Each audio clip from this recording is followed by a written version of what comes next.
हम लोग चलिए स्पेशली एडिटोरिया का हम लोग देखेंगे। और ये बिहार तथ्य संग्रह का जो मैंने आपका सीरीज़ चलाया है उसी की ये पार्ट आपका क्या होगा, तो पार्ट सेकंड होगा।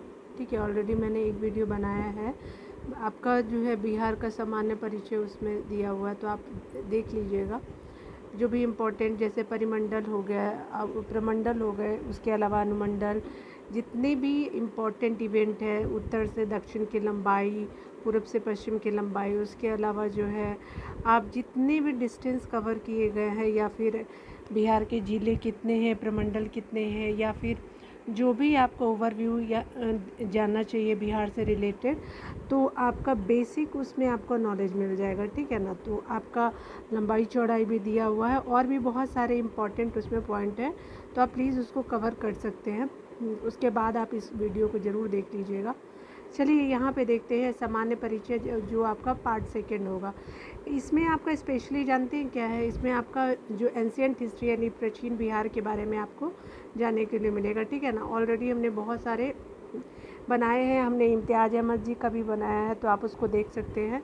मैंने आपका जो है वो दृष्टि का भी बनाया, तो आप उसको वॉच कर सकते हैं। उसके देन आफ्टर हम लोग आज देखने वाले हैं एडिटोरिया सेक्शन को भी देखेंगे। ठीक है, तो आप यहाँ पे देख लीजिए कि एडिटोरिया सेक्शन में आपको क्या जानना चाहिए। बिहार, प्राचीन बिहार का परिचय के बारे में बात करें तो ये प्राचीन बिहार से रिलेटेड हम लोग यहाँ पे 4-5 सेक्शन में इसको डिवाइड करेंगे। एक तो हम लोग पाषाण काल पढ़ेंगे, फिर वैदिक काल को देखेंगे, फिर महाजनपद काल जिसमें आपका वज्जी, अंग, मगध ये सब जो था तो उसको देख लेंगे, मौर्य और गुप्ता को देख लेंगे, और आपका बौद्ध एवं जैन धर्म को भी देखेंगे। उसके आगे भी जो है आपका सेक्शन है, जैसे आपका समुद्रगुप्त हो गया, या फिर आपका जो और भी बहुत सारे, कनिष्का हो गया, बृहदत्त हो गया, शिशुनाग वंश हो गया, हर एक वंश आपका महाजनपद काल में ही आ जाएगा।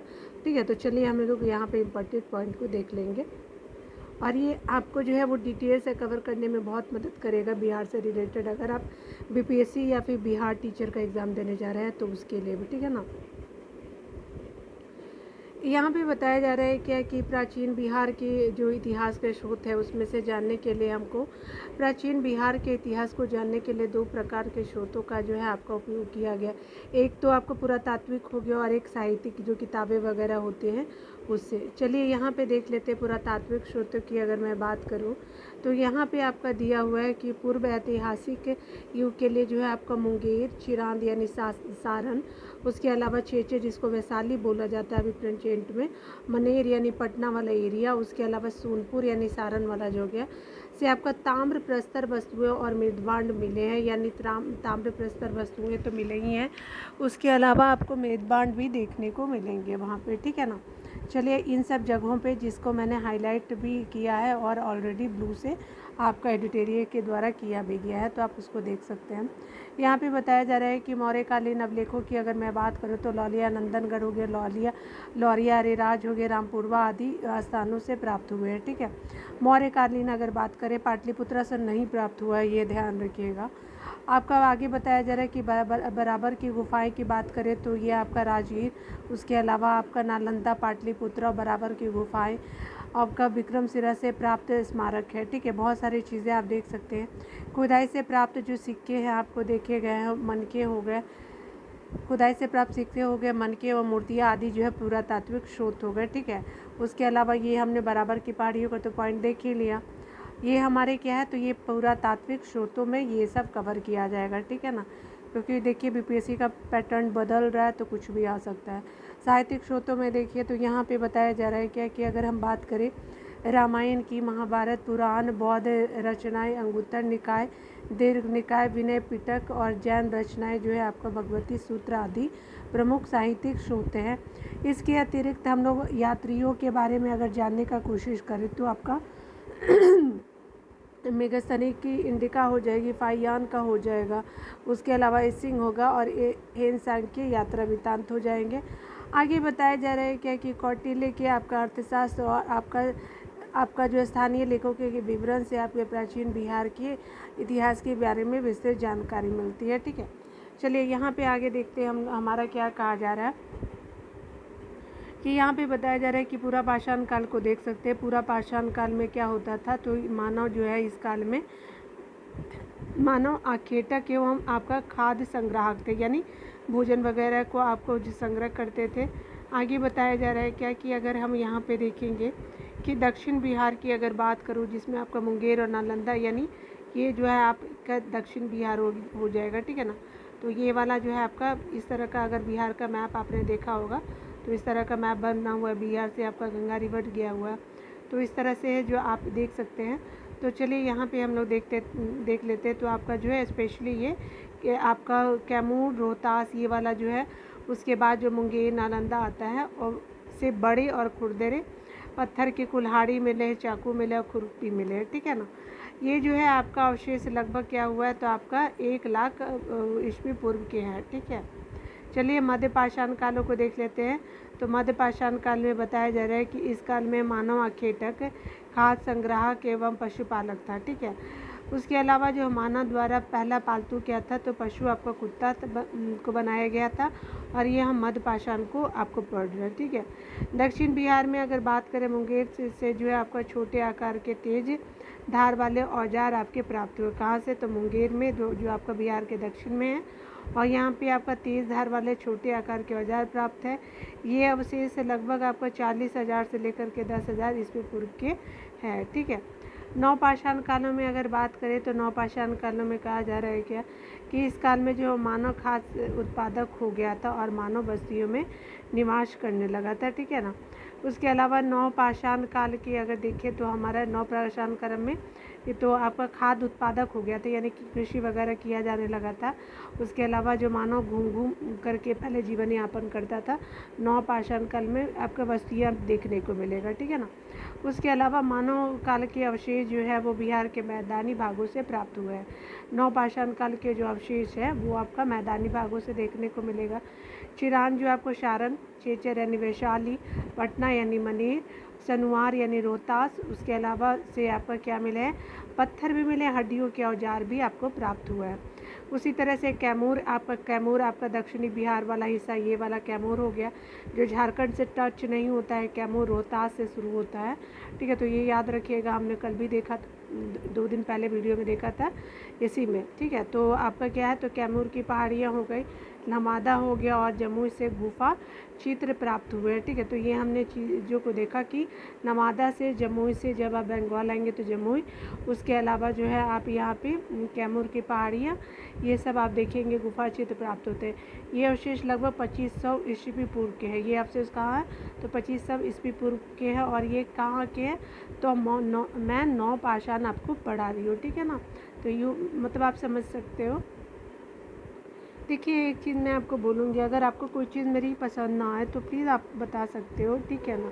लेकिन आप प्लीज़ कमेंट ज़रूर कीजिएगा, कोई भी राय या सुझाव देना हो तो मैं उसको सुधारने का कोशिश करूँगी, ठीक है ना। ताम्रपाषाण कालों को देखेंगे तो आपका जो है ताम्रपाषाण काल जो है चिरांद में, उसके अलावा सोनपुर में, ताराडीह में, चेचर में, उसके अलावा मनेर में, सेनुआर में। चेचर कहाँ है, उसके अलावा रोहतास हो गए, आपने अभी चेचर देखा होगा। चेचर कहाँ है, तो चेचर आपका वैशाली में, चिरांद का है सारण में, ठीक है ना।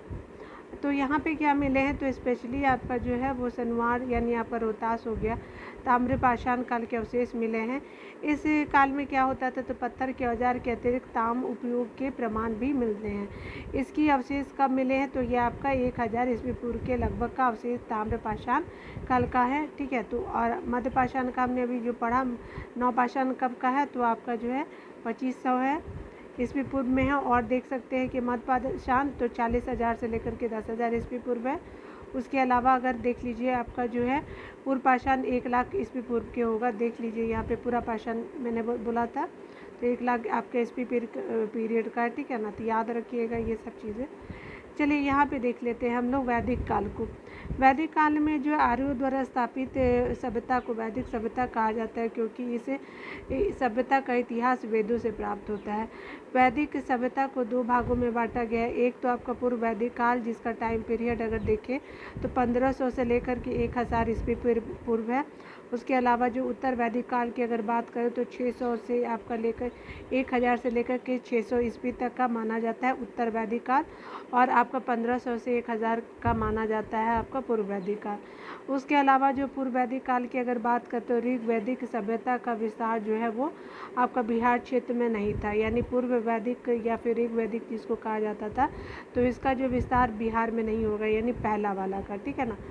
उसके अलावा अगर उत्तर वैदिक काल की अगर मैं बात करूं तो इस काल में आर्यों का विस्तार जो है गंडक नदी के तट पे बिहार के क्षेत्र में हुआ था। कहाँ? तो आपका गंडक नदी के तट पे बिहार के क्षेत्र में आपका जो है 1000 से आपका 600 ईस्वी वाला यानी उत्तर वैदिक काल का आपका गंडक के तट पर बिहार के क्षेत्र में हुआ था। अब उसके अलावा देखिए बताया जा रहा है क्या कि आपका बिहार में जो भौगोलिक क्षेत्र की प्रथम आपका चर्चा जो है वो आपका शतपथ ब्राह्मण यानी लगभग आपका 800 ईस्वी पूर्व से की रचना में मिलती है। इसमें बिहार की चर्चा जो विदेह के रूप में की गई है, जो आपका जौ आपका क्या है जौ तिरहुत आपका मिथिला के क्षेत्र से मिला गया है। तो आपका विदेह की चर्चा तो मिलती ही है, उसके अलावा जो तिरहुत से और मिथिला से आपको जौ की क्षेत्र को दर्शाता है, ठीक है ना। तो ये हमने पॉइंट को देख लिया। अगर भौगोलिक क्षेत्र के बारे में बात करेंगे तो प्रथम चर्चा बिहार के भौगोलिक क्षेत्र के बारे में शतपथ ब्राह्मण, और शतपथ ब्राह्मण का टाइम पीरियड 800 ईस्वी पूर्व है, ठीक है ना। आगे देखिए ऋग्वेद में बताया जा रहा है कि बिहार को किकट भी कहा जाता है, तो वात्य शब्द से संबोधित किया गया है। तो किसके लिए? बिहार के लिए। आपसे पूछा जाएगा किकट किसके लिए, तो बिहार के लिए ऋग्वेद में बताया गया है। वराह पुराण में किकट को अपवित्र आपका प्रदेश माना जाता था, किकट यानी मगध को, ठीक है ना, याद रखिएगा वराह पुराण में। उसी तरह से आपका देखिए महाजनपद काल को देख लेते हैं। 6वीं शताब्दी ईस्वी पूर्व में अंगुत्तर निकाय एवं आपका भगवती सूत्र में से आपको 16 महाजनपदों की जानकारी मिलती है। किसमें? भगवती सूत्र और अंगुत्तर निकाय में 16 जनपद थे। आपके बिहार में कितने जनपद थे? तो 16 में से 3 आपको बिहार में देखने को मिलेगा। तो आपका वज्जी और लिच्छवी हो गया, आपका वज्जी और लिच्छवी कहाँ हो गया? वैशाली मुजफ्फरपुर का क्षेत्र हो गया। मगध में आपका 3 आ गया, तो आपका जो है वो पटना गया नालंदा हो गया, और अंग में जो है आपका मुंगेर और भागलपुर आ गया, ठीक है। तो आपका मगध में पटना गया और नालंदा आ गया, वज्जी वैशाली और मुजफ्फरपुर आ गया। वज्जी को ही हम लोग लिच्छवी भी बोलते थे, ठीक है। तो ये याद रखिएगा, आपका लिच्छवी या फिर वज्जी अंग मगध आपका 3 बिहार में जनपद थे, ठीक है। और आपका यूपी में थे, फिर से और भी जगहों पे थे। वज्जी संघ की बात करूँ तो वज्जी संघ जो है आपका बताया जा रहा है कि यहाँ पे जो है स्पेशली वज्जी संघ में है आपके कितने आपके वज्जी संघ में 8 राज्यों का संघ था, यानी अट्टुकल कहा जाता था। वज्जी था, फिर लिच्छवी थे, ज्ञात्रिक थे, विदेह थे, उग्र थे, भोग थे, कुरु थे, इक्ष्वाकु थे, ठीक है। ये वज्जी संघ में आते थे, ठीक है। टोटल नंबर कितने हो गए? तो 8 हो गए। इस संघ के 8 जनपद थे, और आपका जो है आपका वज्जी संघ में सबसे जो प्रसिद्ध आपका जो जनपद था वो लिच्छवी था, ठीक है ना। तो हमने देख लिया। आगे बताया जा रहा है क्या कि अगर हम बात करें लिच्छवी की राजधानी क्या थी, तो वैशाली थी, और आपका वैशाली नगर की स्थापना जो है राजा विशाल ने किया था, ठीक है। और ये जो है किस संघ में है, तो ये आपका वज्जी संघ में ही वैशाली पड़ता है। आप देख भी रहे हो कि वैशाली और मुजफ्फरपुर आपका वज्जी संघ में ही पड़ेगा, ठीक है ना। आगे देखिए बताया जा रहा है क्या लिच्छवी के अतिरिक्त जो है मिथिला के विदेह एवं कुंडग्राम के गात्रिक वज्जी संघ के आपके प्रमुख जनपद थे। यानी लिच्छवी के बाद क्या थे, तो आपके मिथिला के विदेह हो जाएंगे, और कुंडग्राम के गात्रिक वज्जी संघ जो था वो प्रमुख जनपद थे।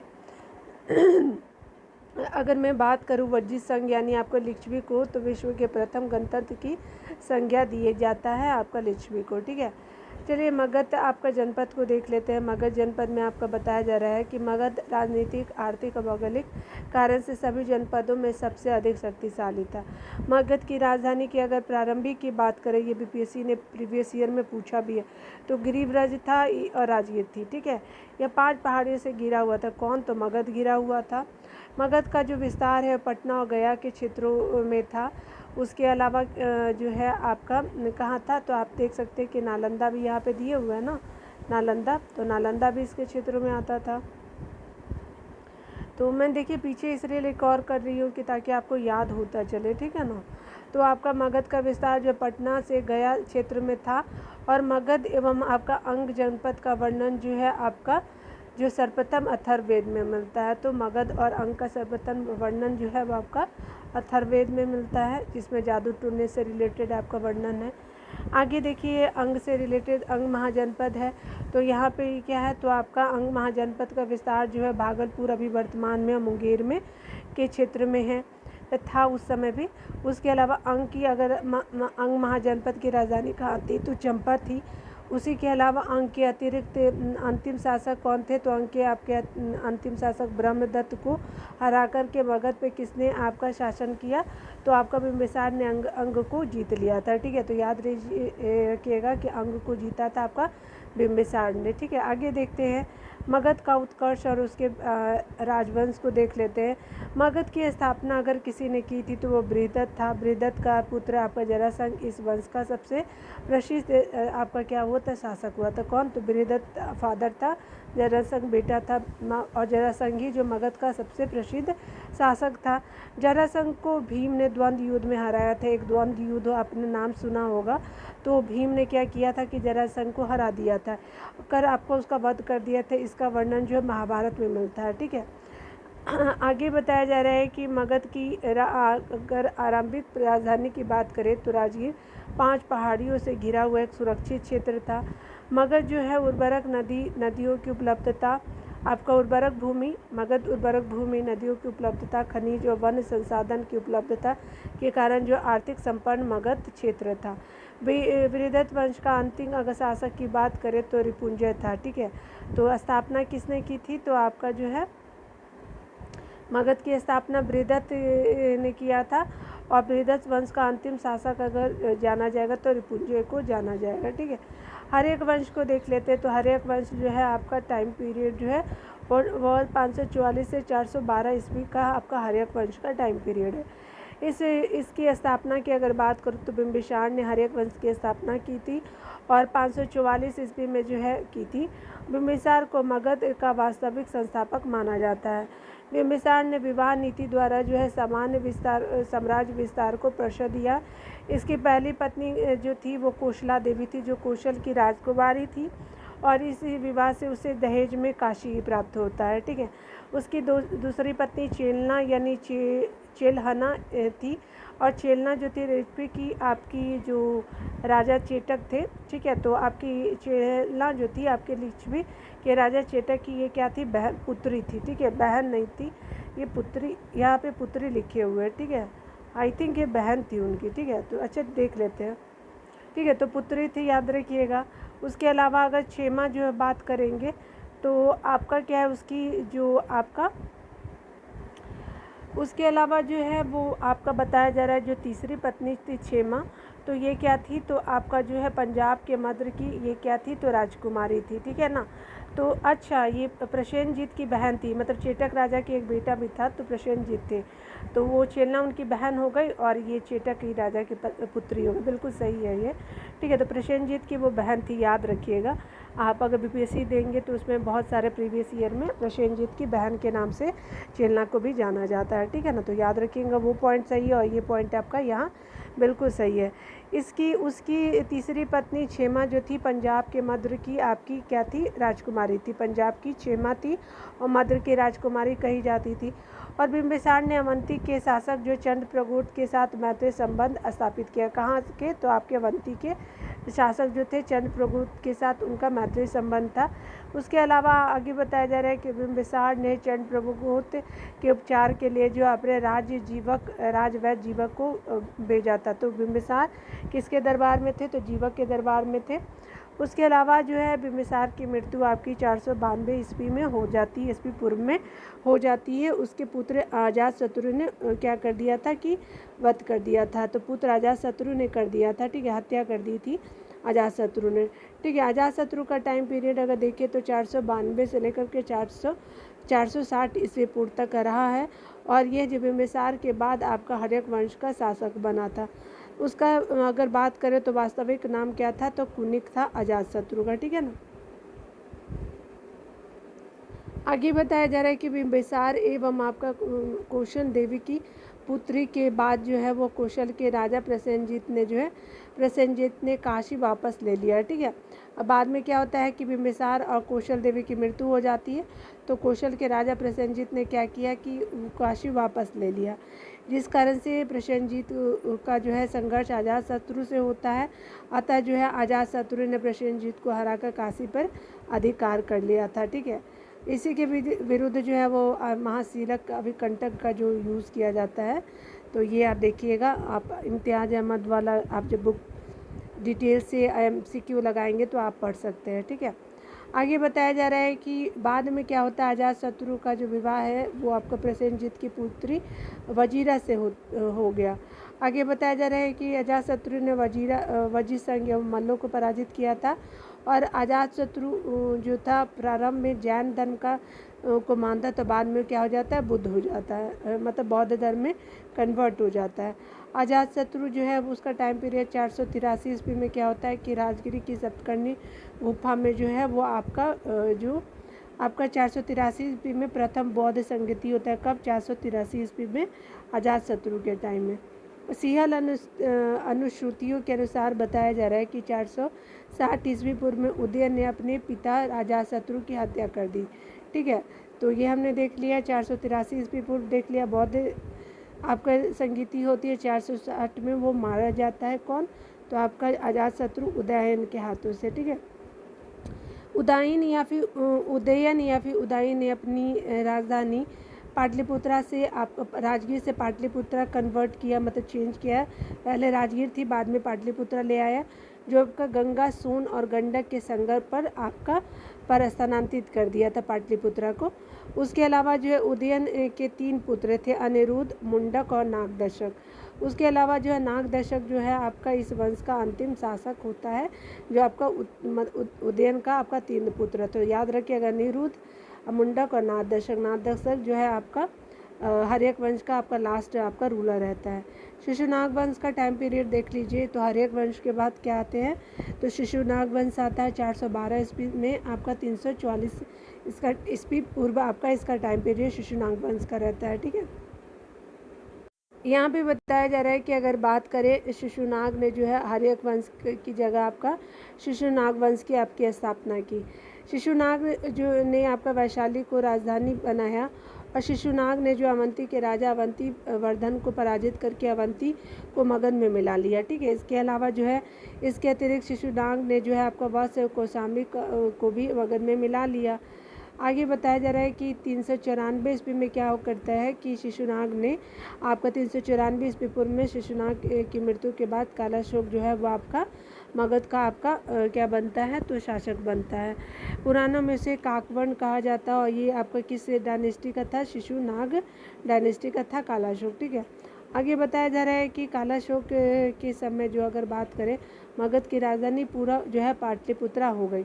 तो आपका जो है शिशुनाग कहाँ लेके गया, वैशाली, और वैशाली के बाद फिर पाटलिपुत्रा आता है। ठीक है, उसके बाद क्या होता है, तब से वो पाटलिपुत्रा ही रह जाता है। ठीक है, उसके अलावा जो कालाशोक जो 383 ईस्वी पूर्व में जो है वैशाली में द्वितीय आपका बौद्ध संगति कराते। तो पहला कब होता है, 483 ईस्वी पूर्व में। ठीक है, और दूसरा कब होता है, तो आपका 383 बौद्ध संगति कालाशोक के टाइम में।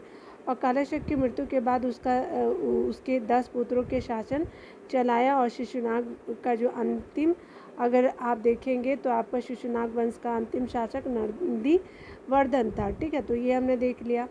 आगे बताया जा रहा है नंद वंश का। तो नंद वंश जो है आपका 344 से लेकर के 321 ईस्वी पूर्व तक का टाइम पीरियड नंद वंश का रहता है। पद्मनंद ने 344 ईस्वी पूर्व में जो है आपका शिशुनाग वंश को समाप्त करके के नंद वंश की स्थापना की थी। महापद्मनंद को एक राट और एक छत्र की उपाधि धारण की थी। पाली ग्रंथों में महापद्मानंद को उग्रसेन कहा जाता है। उसके अलावा अगर हम बात करें पुराने में, उसे परशुराम का दूसरा अवतार महापद्मानंद को बताया गया है। ठीक है, किसमें, तो पुराणों में। आगे बताया जा रहा है क्या कि अगर हम बात करें यहाँ पे महापद्मानंद से रिलेटेड जो आपका पांचाल हो गया, महापद्मानंद ने पांचाल, इक्ष्वाकु, काशी, अस्मक, कलिंग, मैथिली आदि राज्य को पराजित कर मगध साम्राज्य का विस्तार किया। ठीक है, तो महापद्मनंद ने जो है पांचाल, इक्ष्वाकु, काशी, उसके अलावा अशमक, कलिंग और मैथिली जो है आदि राज्यों को पराजित कर दिया था। कौन?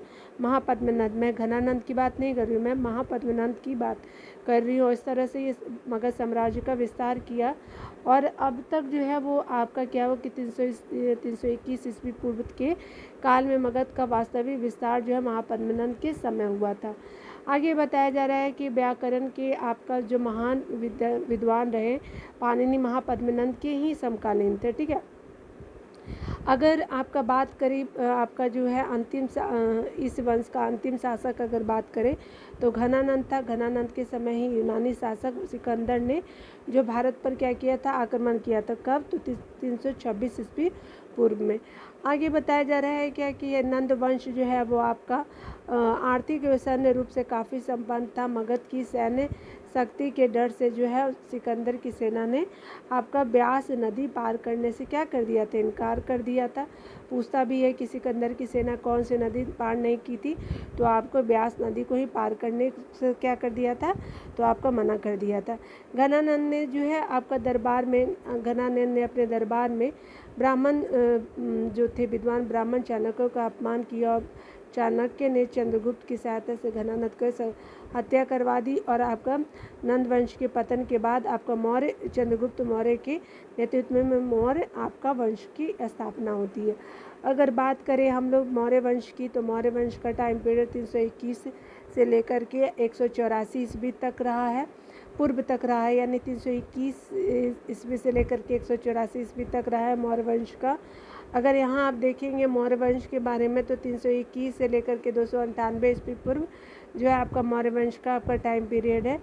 ठीक है, उसके अलावा जो है मौर्य वंश के बारे में देखेंगे तो जस्टिन और स्ट्रॉम्बे ने जो है वो चंद्रगुप्त मौर्य को सेंड्रोकोटस कहा और जिसकी पुष्टि विलियम जोन्स ने की है। ठीक है, उसके अलावा आपको किसने कहा था? तो जस्टिन और स्ट्रॉम्बे ने चंद्रगुप्त मौर्य को सेंड्रोकोटस कहा।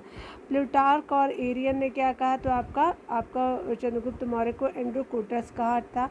ठीक है, आगे देखिए बताया जा रहा है कि चंद्रगुप्त मौर्य के शुरू आपके गुरु जो थे, तो आपके गुरु कौन थे? तो चंद्रगुप्त मौर्य के कौटिल्य यानी चाणक्य के नाम से उनको जाना जाता था। उन्हीं की सहायता से जो है आपका चंद्रगुप्त जो है ने क्या किया कि 321 ईस्वी में मौर्य वंश की स्थापना की थी। कब? तो 321 ईस्वी में मौर्य वंश की स्थापना होती है। आगे बताया जा रहा है कि चंद्रगुप्त मौर्य ने जो है वो आपका 305 ईस्वी पूर्व में सिकंदर के उत्तराधिकारी जो था आपका सिलेकस निकेटर के साथ युद्ध किया। युद्ध के बाद क्या होता है कि संधि में जो है चंद्रगुप्त को काबुल मिलता है, कांधार, मकरान और हेरात आपको क्षेत्र मिलते हैं, 4 क्षेत्र मिलते हैं। उसके अलावा बदले में जो है चंद्रगुप्त ने जो है सेल्यूकस को 500 हाथी उपहार में दिए थे। ठीक है, आगे बताया जा रहा है कि युद्ध के बाद जो है चंद्रगुप्त मौर्य का विवाह जो है यूनान की राजकुमारी जो थी हेलन कॉर्नेलिया यानी सेल्यूकस की पुत्री से हुआ था। आगे बात बताया जा रहा है कि सेल्यूकस ने जो है चंद्रगुप्त मौर्य के दरबार में मेगास्थन राजदूत जो थे वो मेगास्थनीज को भेजा था। उसके अलावा जो सेल्यूकस नहीं भेजा था। ठीक है, और मेगास्थनीज ने इंडिका की रचना की थी आपका। ठीक है, आगे बताया जा रहा है कि चंद्रगुप्त मौर्य के साम्राज्य का विस्तार अगर बात करें तो उत्तर में आपका क्या था? तो हिंदू कुश पर्वत ईरान तक। ठीक है, दक्षिण में कर्नाटक तक था आपका मौर्य चंद्रगुप्त मौर्य का, पश्चिम में सौराठ यानी गुजरात वाला रीजन। ठीक है, याद रख लीजिएगा।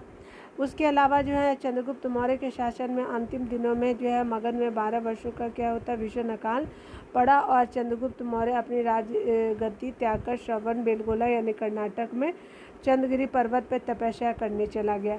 चंद्रगुप्त मौर्य जो थे वो आपका जैन धर्म का मानता था और 298 ईस्वी पूर्व में उसने आपका जैन उपवास पद्धति संलेखना द्वारा जो है आपका क्या किया कि प्राण त्याग दिया है। ठीक है, चलिए आपका जो है जहाँ पे भूखे प्यासे रहते हैं मतलब खाना वगैरह नहीं खाते हैं। ठीक है, उसके बाद क्या होता है कि बिंदुसार का टाइम आता है, चंद्रगुप्त मौर्य का बेटा बिंदुसार। इसका टाइम पीरियड अगर बात करें 298 से लेकर के 272 ईस्वी पूर्व का रहा था। आगे बताया जा रहा है कि बिंदुसार जो है आपका स्पेशली क्या था? तो ये आपका बिंदुसार चंद्रगुप्त मौर्य का उत्तराधिकारी था। उसे जो मित्रघात और सीसेन आदि के नाम से भी जाना जाता था। ठीक है। स्ट्रॉम्बे के अनुसार जो सीरिया के जो है आपका राजा एंटियोकस ने आपका डायमेकस नामक राजदूत को बिंदुसार के दरबार में भेजा था। तो सीरिया का राजा कौन था? एंटियोकस था, और उसका जो है राजदूत का नाम डायमेकस था, और स्ट्रॉम्बे के अनुसार ऐसे हमको पता चलता है। बिंदुसार के दरबार में भेजा था। बिंदुसार के दरबार में मिस्र के राजा जो था वो टॉलमी फिलाडेस्पर्स ने डायनिशियस आपका नामक राजदूत भेजा था। ठीक है।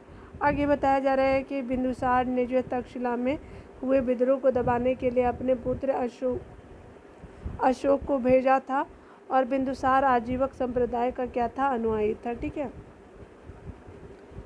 अगला बताया जा रहा है क्या कि अशोका के बारे में देखेंगे। 269 यानी 269 से लेकर के 232 ईस्वी पूर्व की मैं बात करूंगी। बिंदुसार की मृत्यु के बाद जो है 4 वर्षों के बाद जो है अशोक मौर्य वंश की गद्दी पे बैठा। इससे पूर्व वह उज्जैन का राज्यपाल था। पुराणों में जो है आपका अशोक को अशोक वर्धन कहा जाता है पुराणों में, और माशकी एवं गुजरा अभिलेख अगर बात करें तो इसमें जो है उसे अशोक कहा जाता है, माशकी और गुजरा में। ठीक है। सिंहलीय अनुश्रुतीय यानी बौद्ध ग्रंथों के अनुसार अगर बात करें, अशोक ने 99 भाइयों को हत्या करके गद्दी पे बैठा था। हालांकि अनुश्रुति से इसकी पुष्टि नहीं होती है। अशोक ने जो है अपने शासन के 99 वर्ष आपका जो है अशोक ने अपने शासन के 9वें वर्ष में कलिंग युद्ध यानी 261 ईस्वी में किया था। ठीक है। उसके अलावा कलिंग को जो है मगध में सम्मिलित कर लिया। अशोक के 13वें आपके शिलालेख में कलिंग युद्ध का वर्णन है। तो शिलालेख कौन सा है? तो 13वें में। और कब वो युद्ध किया था? तो अपने शासन के 9वें वर्ष में। ठीक है। आगे देखते हैं। ये दोनों इम्पॉर्टेंट पॉइंट है जो पूछे जाते हैं एग्ज़ाम में, ये भी और ये भी। आगे बताया जा रहा है क्या कि कलिंग युद्ध के बाद अशोक ने बौद्ध धर्म को अपना लिया। उससे पूर्व वह शैव धर्म को मानता था, अशोक का जो था। उसके अलावा बताया जा रहा है दिव्य वदान के अनुसार उपगुप्त ने जो है वो आपका अशोक को बौद्ध धर्म की दीक्षा दी। किसके? दिव्य वदान में उपगुप्त ने किसको? अशोक को। कौन धर्म? तो बौद्ध धर्म। ठीक है। आगे देखिए बताया जा रहा है कि उसने किस किस काम को महत्वपूर्ण वर्षों में किया था। तो वो जब 9 वर्ष जब शासन का 9 साल हुआ तो कलिंग पे युद्ध करता है। ठीक है। उसके 10वें में क्या होता है? बुद्ध की यात्रा करता है, बोध गया की यात्रा। ठीक है। उसके बाद क्या होता है कि 12 वर्षों में वो निगाली सागर की यात्रा करता है, 12वें वर्ष। 13वें वर्ष जो है धर्म का शिलालेख का अंकन करता है। उसके अलावा जो 14वां वर्ष वो धम्म महामात्रों की नियुक्ति करता है, यानी देख रेख करने के लिए। और 20वें वर्ष में वो क्या करता है आपका? फिर आपका जाता है बोध गया, तो 10वें वर्ष जाता है। ठीक 10 वर्ष के बाद वो जाएगा लुम्बिनी में। ठीक है। अशोक ने कर घटा करके 1/8 कर दिया था जो जनता से लिया जाता था। ठीक है। जब वो लुम्बिनी की यात्रा किया था तब। आगे देखते हैं। यहाँ पे बताया जा रहा है क्या कि अशोक ने जो है बौद्ध धर्म के प्रचार के लिए अपने पुत्र महेंद्र और पुत्री संघमित्रा को कहाँ भेजा? तो श्रीलंका भेजा था। अगर बात करें अशोका ने तीसरी बौद्ध संगीति का आयोजन कहाँ किया? पाटलिपुत्रा में किया था। और अशोक ने जो है आपका 37 वर्षों तक शासन किया। उसकी मृत्यु कब होती है? तो अशोक की मृत्यु 232 ईस्वी पूर्व में होती है। 37 वर्षों तक शासन किया था उसके बाद। ठीक है। 232 ईस्वी में हो जाती है अशोक की मृत्यु। अशोक के बाद उसका 10 उत्तराधिकारियों ने शासन किया। उसके उत्तराधिकारी की अगर बात करें तो कुणाल था, बंधुपाली थे, इंद्रपाली थे, दर्शोन था, दशरथ था, संप्रति, शालीशुक थे आपके। उसके देवधा मर्मन था, और शतधनुष थे, और बृहदत्त लास्ट थे। ठीक है। याद रखिएगा। मौर्य का लास्ट कौन थे? तो आपका बृहदत्त हो जाएंगे। ठीक है ना, याद रखिएगा। आगे बताया जा रहा है कि मौर्य वंश का अंतिम शासक बृहदत्त था, और ये आपका पूछा भी जाता था। इसका मौर्य वंश का शासनकाल 137 वर्षों का था। ठीक है। आगे देखते हैं, जैन धर्म को देख लेते हैं। जैन धर्म में बताया जा रहा है क्या कि जैन और आपका बौद्ध धर्म को देखिए। तो जैन आपका बौद्ध धर्म से रिलेटेड जो आपके संस्थापक हुए बौद्ध धर्म के, तो गौतम बुद्ध जी हुए। उनका जन्म कब होता है? तो उनका जन्म जो है 563 ईस्वी पूर्व में आपका लुम्बिनी नेपाल में हुआ था। और उन्हें जो है आपका शाक्य मुनि या फिर लाइट ऑफ एशिया या एशिया का ज्योतिपुंज के नाम से जाना जाता है। अगर बात करें तो गौतम बुद्ध का बचपन का नाम जो सिद्धार्थ था, उसके अलावा उनके पिता का नाम की अगर बात करें, बुद्ध के पिता के जी का नाम तो शुद्धोदन था। उसके अलावा उनकी माता का नाम बात करें तो महामाया देवी था। उनकी सौतेली माँ जो है और मौसी का नाम प्रजापति गौतमी था, ठीक है। उनकी पत्नी का नाम जो है यशोधरा था और उनका विवाह जो 16 वर्ष की आयु में हुआ था। उनके पुत्र का जो था नाम था राहुल था, इसीलिए जो थे वो बुद्ध जी जो है उनको राहु बुलाते थे, ठीक है। उसके अलावा जो है आपका जो बुद्ध ने जो है आपका 4 दृश्य देखे थे। बूढ़ा व्यक्ति था, बीमार व्यक्ति था, ठीक है। बूढ़ा थे, बीमार व्यक्ति थे, एक साहु को देखा, एक सन्यासी को देखा। उन्होंने 29 वर्षों की आयु में गृह त्याग करके क्या किया, सन्यास को अपना लिया। 6 वर्षों की अवस्था की तपस्या के बाद क्या होता है कि 35 वर्षों की आयु में उन्हें जो है ज्ञान की प्राप्ति, उसके बाद उन्हें जो है तथागत या फिर बुद्ध कहा गया, ठीक है। आगे बताया जाता है कि उन्हें जो है आपका ज्ञान की प्राप्ति वैशाख यानी पूर्णिमा की पीपल वृक्ष के नीचे निरंजना यानी फल्गु नदी के तट पर बोधगया में हुआ था, ठीक है। आगे बताया जा रहा है कि अगर बौद्ध के 4 आर्य सत्य की बात करें तो दुख हो गया, दुख संप्रदाय हो गया, दुख निरोध हो गया, दुख निरोध मार्ग हो गया। तो दुख का कारण क्या है, संसार जो है दुख का आपका संसार दुखमय है, बिल्कुल सही। दुख समुदाय यानी दुख का कारण तृष्णा है, इच्छा की वजह से ही दुख होता है। निरोध का मतलब होता है दुख निवारण हेतु तृष्णा का पर विजय आवश्यक है, यानी अगर तृष्णा पे आप जीत लेंगे तो आपका दुख होगा ही नहीं। उसके अलावा जो है निरोध मार्ग यानी दुख निवारण हेतु अष्टांगिक मार्ग आवश्यक है, ठीक है। आगे देखते हैं हम हमारा बौद्ध का ये जो क्या है आपका बुद्ध 4 आर्य सत्य हमने देखा। बौद्ध का अष्टांगिक मार्ग को देखिए तो सम्यक दृष्टि, सम्यक संकल्प, सम्यक वाक, सम्यक धर्म, आपका सम्यक कर्म, सम्यक आजीव, सम्यक व्यायाम, सम्यक स्मृति, सम्यक व्याधि हो जाएगा। उसके अलावा जो है बौद्ध धर्म के रत्न क्या थे, तो बौद्ध धर्म संघ हो जाएंगे आपके 3 रत्न बौद्ध धर्म के, ठीक है। बुद्ध ने किस मार्ग का प्रतिपादन किया, तो मध्यम मार्ग का प्रतिपादन बुद्ध के द्वारा किया गया था। अगर बात करें तो बुद्ध ने अपने उपदेश किस भाषा में दिए, तो ये पाली भाषा था। अगर बात करें बौद्ध ने अपना पहला उपदेश कहाँ दिया, तो सारनाथ में दिया था। अगर बात करें बुद्ध ने अपना सर्वाधिक उपदेश की अगर बात करें तो कौशल की राजधानी जो है वो आपका श्रावस्ती में किया था। तो याद रखिए कौशल रहे या श्रावस्ती रहे तो समझ लीजिएगा सेम है, ठीक है ना। कहीं कहीं आपको क्या देता है, कौशल दे देता है, कहीं श्रावस्ती दे देता है, ठीक है। उसके अलावा जो है बुद्ध की मृत्यु 483 ईस्वी पूर्व में कुशीनगर मल्ल में आपका 80 वर्ष की आयु में हुई थी। उसके अलावा अगर बात करें जो है आपका जन्म कब हुआ था, 563 ईस्वी में, आप देख सकते हो ऊपर देख लीजिए कब हुआ था 563। मृत्यु कब होती है 563 ईस्वी पूर्व में, 483 में वो मर जाते हैं और जन्म 563 ईस्वी पूर्व में होती है, ठीक है। चलिए आगे देख लेते हैं। 483 आपको पता चल गया होगा कि बुद्ध की मृत्यु 483 ईस्वी पूर्व में आपका कुशीनगर मल में आपका 80 वर्ष की आयु में हो गई थी। बुद्ध के आपके प्रथम गुरु के बारे में बात करें तो वैशाली से अलार कलाम जी थे और द्वितीय गुरु रुद्रक रामपुत्र आपके राजगीर से थे। पहले वैशाली, दूसरे गुरु कौन थे, रुद्रक रामपुत्र थे, उनका राजगीर से थे, ठीक है। और आपका जो है बौद्ध धर्म के 10 शील आचरण जिसको बोलते हैं 10 शील या आचरण थे। तो देखिए आपका पहला तो सत्य बोलना था, अहिंसा था, आश्रय था, अपरिग्रह था, ब्रह्मचर्य था, नित्य गायन का त्याग था, असमय भोजन का त्याग था, कोमल शैया का त्याग था, श्रृंगार प्रसाधनों का त्याग था और मद्य सेवन नहीं करना था, ठीक है। तो ये चीज़ें हमने देखा। आगे बताया जा रहा है क्या कि अगर बात करें बुद्ध के जीवन के घटनाक्रम एवं उसके प्रतीक को देखते हैं तो घटना जन्म तो कमल से जन्म को जानेंगे। साढ़ अगर दिख रहा है तो यौवन के लिए हो जाएगा। महाविनिष्क्रमण जिसको गृह त्याग करते तो घोड़ा से आपका हो जाएगा, सिंबल है ये, प्रतीक हो जाएगा। संबोधि यानी ज्ञान प्राप्ति जो है आपका पीपल यानी बोधि वृक्ष भी बोलते हैं इसको। महापरिनिर्माण आपका जो है वो मृत्यु हो गई तो ये पद चिन्ह या स्तूप से डिनोट करते हैं। धम्म चक्र प्रवर्तन जिसको हम लोग प्रथम उपदेश बोलते हैं। देखिए महाविनिष्क्रमण घोड़ा था, ठीक है, त्याग करने को, अधम चक्र प्रवर्तन क्या था, आपको प्रथम उपदेश था जो चक्र के लिए जाना जाता है। आगे देखते हैं, आपका बताया जा रहा है कि चौथे आपका बौद्ध धर्म चौथे संगति, आपका बौद्ध धर्म चौथे संगति के उपरांत दो भागों में आपका विभाजित हो गया। किसमें? तो चौथा में बचा था। तो आपका हीनयान जो आपका परिवर्तन विरोधी थे, जो परिवर्तन नहीं चाहते थे। महायान जो आपको परिवर्तन समर्थक थे। 8वीं सदी में क्या होता है कि बौद्ध धर्म के आडंबर वाले आपके शाखा वज्रयान का विकास हुआ था। तो आपका जो है 8वीं सदी में बौद्ध धर्म के आडंबर वाले शाखा जो है वज्रयान का विकास होता है। ठीक है, 8वीं सदी में। आगे बताया जा रहा है कि बौद्ध धर्म के त्रिपिटक देख लीजिए। तो त्रिपिटक कौन है? सूत पिटक, विनय पिटक और अभिधम पिटक। सूत पिटक में क्या होता है? तो बुद्ध के उपदेशों का संकलन है।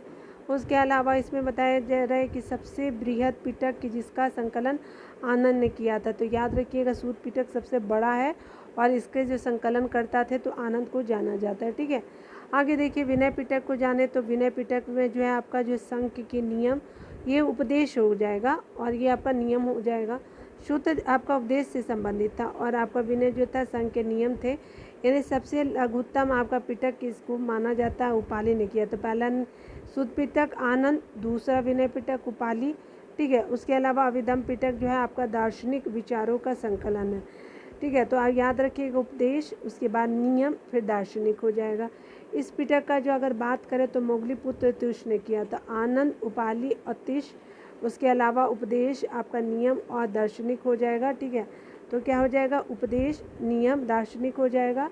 आपका आनंद, उपाली और आपका क्या हो जाएगा? मोगलीपुत्र तिश। ये सबसे बड़ा है सूत वाला, ये लघुत्तम माना जाता है। ठीक है, चलिए आगे बताया जा रहा है ये बौद्ध संगीति का टाइम पीरियड आप देख लीजिए कि कब कौन हुआ। अगर आपके देखिए प्रथम की अगर मैं बात करूं तो आपका 483 ईस्वी में कहाँ स्थान? तो राजगृह में। राजा कौन? तो आपका अजातशत्रु। अध्यक्ष कौन? तो महाकश्यप। उसके अलावा जो आपका विशेषताएं क्या थी? सूत पिटक, विनय पिटक की रचना होती है, 2 पिटकों की। उसके अलावा जो है आपका द्वितीय आपका 383 ईस्वी पूर्व में। जगह कौन सा? तो वैशाली में। राजा कौन? तो आपका कालाशोक। अध्यक्ष कौन? तो सर्वकार्मी जी हो जाएंगे। और महासंधि के वो आपका स्थविर के रूप में विभाजन हो जाता है 2 में। याद रख लीजिएगा, दूसरा में ही 2 हो जाते हैं। ठीक है, याद रख लीजिएगा ऐसे करके। आगे बताया जा रहा है तीसरा में क्या? तो 483, 383, 251 ईस्वी हो जाएगा। पाटलिपुत्रा में किया जाता है। राजा कौन? तो अशोक। आपका अध्यक्ष कौन? मोगलीपुत्र तुष। उसके अलावा जो है अभिधम पिटक का संकलन इन्हीं के द्वारा किया जाता है। याद रखिएगा। चौथी जो थी ईस्वी पूर्व प्रथम शताब्दी में। ईस्वी पूर्व प्रथम शताब्दी में कहाँ पे? तो कुंडलवाल, कश्मीर। राजा कौन? तो कनिष्का। अध्यक्ष कौन थे? तो आपका वसुमित्र और आपका जो उपाध्यक्ष अश्वघोष। ये उपाध्यक्ष कौन थे? तो अश्वघोष जी थे। ठीक है, आगे बताया जा रहा है महायान एवं आपका हीनयान में विभाजन हो जाता है आपका कब? तो आपका चौथा, याद रख लीजिएगा, महासंधि और स्थाविर में आपका सेकंड में होता है और विभाजन महायान और आपका जो हीनयान में आपको चतुर्थ में हो जाता है। आगे बताया जा रहा है कि बौद्ध धर्म का आपका परम लक्ष्य की बात करें तो निर्माण की प्राप्ति है आपका, यानी बौद्ध धर्म का परम लक्ष्य क्या है? तो निर्माण की प्राप्ति है। बुद्ध के जन्म की कथा अगर बात करें तो आपका पुनर्जन्म होगा, जातक कथा में मिलती है। ठीक है, यानी फिर आपका बुद्ध जी का जन्म होगा कहाँ पे? तो जातक कथा में मिलती है। चैत्य की अगर बात करें, ये पूछा जाता है चैत्य किसको कहते हैं? तो बौद्ध धर्म का आपका पूजा स्थल जो था वो चैत्य होता था। स्तूप की अगर बात करें तो बौद्ध धर्म के आपका बौद्ध अवशेषों का संग्रह जो था वो आपका क्या था? तो स्तूप हो जाएगा। ठीक है, तो आपका पवित्र अवशेषों का संग्रह स्थल जो है वो आपका स्तूप हो जाएगा। ठीक है, उसके अलावा जो है बिहार की अगर बात करूँ तो आपको बिहार जो है वो भिक्षुओं का निवास स्थल था, आपका स्थान था बिहार। उसके अलावा स्तूप क्या करते थे? तो स्तूप अवशेष होते थे और चैत्य में वो पूजा करते। तो चैत्य में पूजा करेंगे, बिहार में वो निवास करेंगे। ठीक है ना। आगे देख लेते हैं आपका जो है वो जैन धर्म है। जैन धर्म जो है वो जैन धर्म के संस्थापक ऋषभदेव को जाना जाता है। ये संस्थापक है, वास्तविक संस्थापक महावीर जी होगा। ठीक है ना, याद रख लीजिएगा, मैं बताते चलूँगी आपको। वे जैन धर्म के प्रथम तीर्थंकर थे ऋषभदेव जी। उन्हें आदिनाथ वृषभनाथ भी कहा जाता था। किसको? ऋषभदेव को।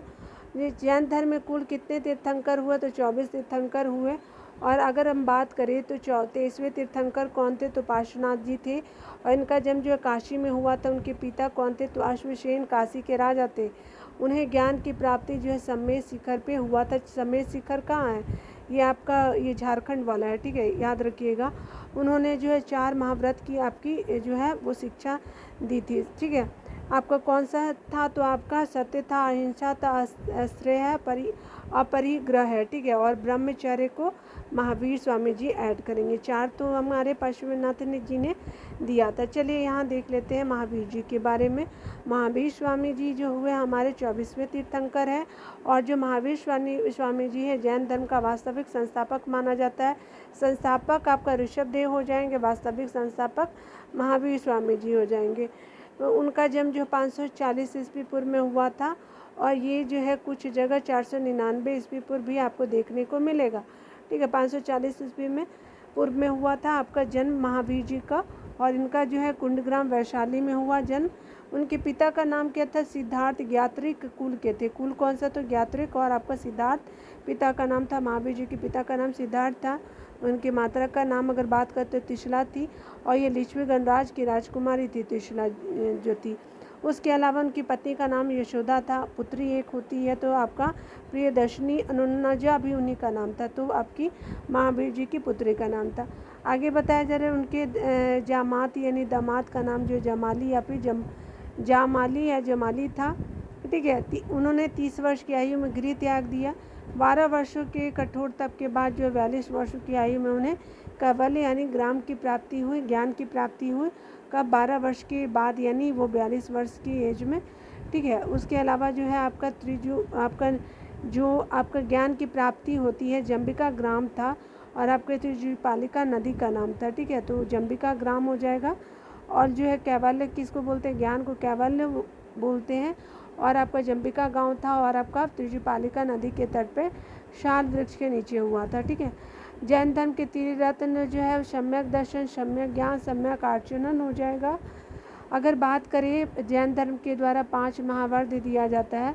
सत्य, झूठ ना बोलना, अहिंसा, हिंसा नहीं करना, आश्रय, चोरी नहीं करना, अपरिग्रह, धन का आपका संग्रह नहीं करना, ब्रह्मचर्य, इंद्रियों का वश में करना, ये आपका महावीर जी के द्वारा 5वां ऐड किया जाता है। 4 आपका पार्श्वनाथ जी थे। 5वां जो है महाव्रत जो है ब्रह्मचर्य महावीर स्वामी द्वारा प्रतिपादित किया गया था। अनेकावाद या अनेकांतवाद, शैववाद या फिर सप्तभंगी ज्ञान जो है वो आपका सिद्धांत सभी आपका ज्ञान जैन धर्म से है। ये पूछा जाता है, याद रखिए लीजिएगा, इसीलिए ब्लू में हाईलाइटेड है। महावीर स्वामी ने अपना उपदेश कहाँ दिया था, राजगीर में। और भगवान बुद्ध जी ने सारनाथ में, ठीक है ना। आगे बताया जा रहा है जैन धर्म के तीर्थंकर, उनके प्रतीकों को देखेंगे तो प्रथम तीर्थंकर जो ऋषभदेव थे। और आपके उनका बैल और वृषभ था सिंबल। द्वितीय कौन थे, तो अजितनाथ थे। अजितनाथ हाथी पे आएंगे। और 23वें कौन थे, तो पार्श्वनाथ जी। आपका सर्प होगा तो याद रखिए इस पे भी र है और इस पे भी र है, ठीक है। तो ये देख सकते हैं कि र बना हुआ है ना, तो पार्श्वनाथ और सर्प हो जाएंगे। 24वें जो है महावीर जी और इनका से था, ठीक है। बैल प्रथम का था, सी इनका महावीर स्वामी जी का है, ठीक है। यहाँ पे बताया जा रहा है कि महावीर स्वामी के अतिरिक्त 12 तीर्थंकर पुष्य पूज्य का जो 12वें तीर्थंकर हुए पुष्य पूज्य, तो उनका जन्म जो है वो बिहार में होता है आपका, ठीक है, वासु पूज्य का, ठीक है। तो याद रख लीजिएगा। यहाँ पे देखिए आपका जैन संगति 2 होती है। एक तो प्रथम कब होते हैं, 310 ईस्वी पूर्व में। कब, 310 ईस्वी पूर्व में प्रथम होती है। कहाँ पे, पाटलिपुत्रा में। राजा कौन, चंद्रगुप्त मौर्य। और उसके बाद अध्यक्ष कौन, स्थूलभद्र। उसके अलावा विशेषताएं क्या होती है, तो प्रथम जैन संगति जो होती है, तो इसमें क्या होता है कि दिगंबर और श्वेतांबर में आपका क्या होता है, जैन धर्म का विभाजन हो जाता है। उसके अलावा जो है जैन धर्म के 12 अंगों का संकलन किया जाता है। आपका 2 होता है, श्वेतांबर और दिगंबर में ही ये बढ़ जाएंगे। आपका श्वेतांबर वाइट कपड़े पहनते थे, दिगंबर आके नंगे रहते थे, वस्त्रहीन जिनको बोलेंगे। उसके अलावा जो है वो आपका जैन धर्म के 12 अंगों का संकलन किया जाता है, ठीक है। पहले में ही आपका मैं जैन संगति पढ़ा रही हूँ, बौद्ध संगति नहीं, ठीक है। तो ये आप याद रखिएगा, 12 अंग होते हैं, 12 अंगों का संकलन किया जाता है जैन धर्म के टाइम में। उसके अलावा आपका दिगंबर श्वेतांबर में आपका जैन धर्म का विभाजन होता है। प्रथम में कम 310 में पाटलिपुत्र स्थान राजा चंद्रगुप्त मौर्य अध्यक्ष स्थूलभद्र। द्वितीय 512 ईस्वी में और ये 310 ईस्वी पूर्व है आपका पहला का।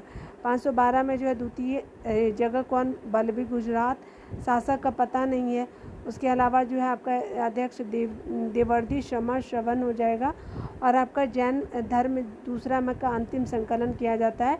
जैन धर्मों का अंतिम संकलन जो है वो दूसरे में किया जाता है। ठीक है, चलिए आगे देख लेते हैं। आगे बताया जा रहा है कि महावीर स्वामी की मृत्यु जो है 468 ईस्वी पूर्व में हो जाता है। 72 वर्ष की उम्र में होता है पावापुरी में। ठीक है, याद रख लीजिएगा। जैन धर्म का विभाजन जो है प्रथम बौद्ध संगति में श्वेतांबर और दिगंबर में हो गया था, बिल्कुल सही। आगे बताया जा रहा है कि दिगंबर भद्रबाहु के नेतृत्व में प्रदान किया गया था। दिगंबर जो थे वो आपका क्या थे, तो आपका भद्रबाहु के नेतृत्व प्रदान किया। उसमें क्या परिवर्तन को क्या किया था, इसमें परिवर्तन को अस्वीकार कर दिया गया। उन्हें जो है नंगता हुए कठोरता का अपनाया था। ठीक है, किसने, तो दिगंबर ने। ठीक है, भद्रबाहु जी वाला जो था। श्वेतांबर जो थे स्थूलभद्र के आपके नेतृत्व प्रदान किया। इसमें श्वेत वस्त्र पहनने की परंपरा थी और आपका दिगंबर की तुलना में कम कठोरता और उसमें परिवर्तन की आपका स्वीकार किया गया था। ठीक है, तो हमने यहाँ पे बहुत सारे पॉइंट को देख लिया। ठीक है ना, अब शुंग वंश वाला अगले वीडियो में हम लोग देख लेंगे। ठीक है, तो चलिए हम लोग मिलते हैं अगले वीडियो में। खुद का ख्याल रखें, पढ़ते रहे, टेक केयर।